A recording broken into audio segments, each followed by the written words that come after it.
মন্ত্রীর স্বামীর উপর হামলা, লাঠির ঘায়ে গুরুতর জখম মন্ত্রীর স্বামী। অভিযোগের তীর বিজেপির দিকে, অভিযোগ অস্বীকার বিজেপির। রাজ্যের খাদ্য সরবরাহ দপ্তরের স্বরাষ্ট্রমন্ত্রী জ্যোৎস্না মান্ডির স্বামীর উপর হামলা ও মারধরের অভিযোগ উঠল বিজেপির বিরুদ্ধে।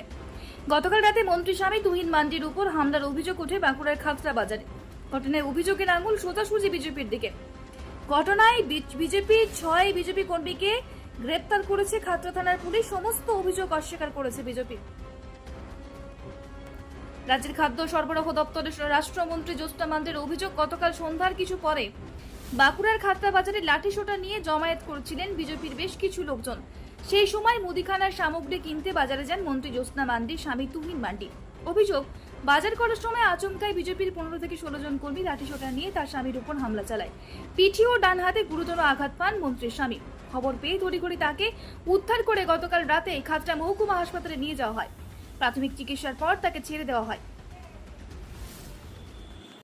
গতকাল রাত্রেবেলা উনি মুদিখানা বাজার করতে গিয়েছিলেন। আজকে স্কুল আছে বলে ছেলের টিফিন আনতে গিয়েছিলেন। সেই সময় ওরা সন্ধ্যে থেকে বিজেপি আশ্রিত গুন্ডারা ওখানেই বাজারটাতেই আড্ডা মারে এবং সন্ধ্যে থেকে এরকম লাঠি সোঁটা নিয়ে ওরা দাঁড়িয়েছিল, উত্তপ্ত করে বাজার করে রেখেছিল। সেই সময় ও যায়, তো ওই সময় ওরা সবাই মিলে চড়াও হয়ে ওকে আক্রমণ করে। তো ছিল মানে লাঠি সোঁটাই মেনলি ছিল, রড ছিল, এগুলোকে নিয়ে আক্রমণ করেছিল। যাই না, ওরা বিজেপি, আমরা তৃণমূল, বিভিন্ন সময় আমি দেখেছি যে একটা খাতটাকে এতদিন ধরে শান্ত করে রেখেছি। ওরা প্রতিনিয়ত এরকম একটা উত্তপ্ত করার চেষ্টা করে। তো কালকে ওরা প্রতিনিয়ত থাকে, কালকে গিয়েছিল, সুযোগ পেয়েছে, দাঁড়িয়েছিল, মেরেছে, মেনলি আক্রমণের জায়গা থেকে আমাকে ইয়ে করার জন্য এটা করছে। হাতে লেগেছে, হাতটা ফ্র্যাকচার হয়ে গেছে মনে হয়, এক্সরে করাবো। আর পিঠে লেগেছে, ঠিক আছে। পরবর্তী পদক্ষেপ কি হবে? আপনি কি ঊর্ধ্বতন কর্তৃপক্ষ মানে নেতৃত্বকে জানিয়েছেন? হ্যাঁ, ঊর্ধ্বতন নেতৃত্ব কর্তৃপক্ষকে আমি বিষয়টা জানিয়েছি। ওনাদের মতো ব্যবস্থা নেব এবং পুলিশকেও জানানো হয়েছে। পুলিশ ইতিমধ্যে অ্যাকশন নিয়েছে এবং পুলিশ যথেষ্ট সহযোগিতা করছে। ওনারা ওনাদের মতো অ্যাকশন নিচ্ছে।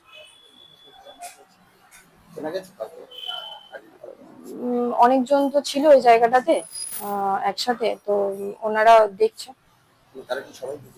হ্যাঁ, তারা সবাই। যে মন্ত্রীর হাজবেন্ড জ্যোৎস্না মান্ডির হাজবেন্ড তুহিন মান্ডি, তিনি গতকালকে আক্রান্ত হয়েছেন, তাকে মারধর করা হয়েছে। তার যেটা অভিযোগ যে বিজেপি তার উপর হামলা চালিয়ে মারধর করেছে।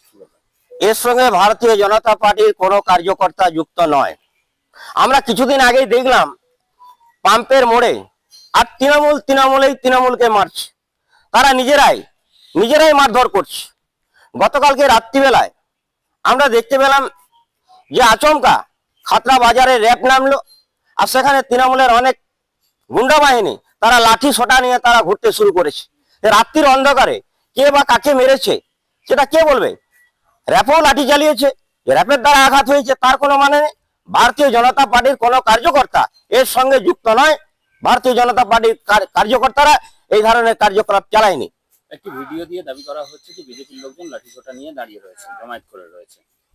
ভারতীয় জনতা পার্টির কার্যকর্তারা ফ্ল্যাগ ছাড়া রাস্তায় নামে না। ভারতীয় জনতা পার্টি শৃঙ্খলা পরায়ণ দল, ভারতীয় জনতা পার্টি কৃষ্টি আদর্শ সঙ্গে যুক্ত।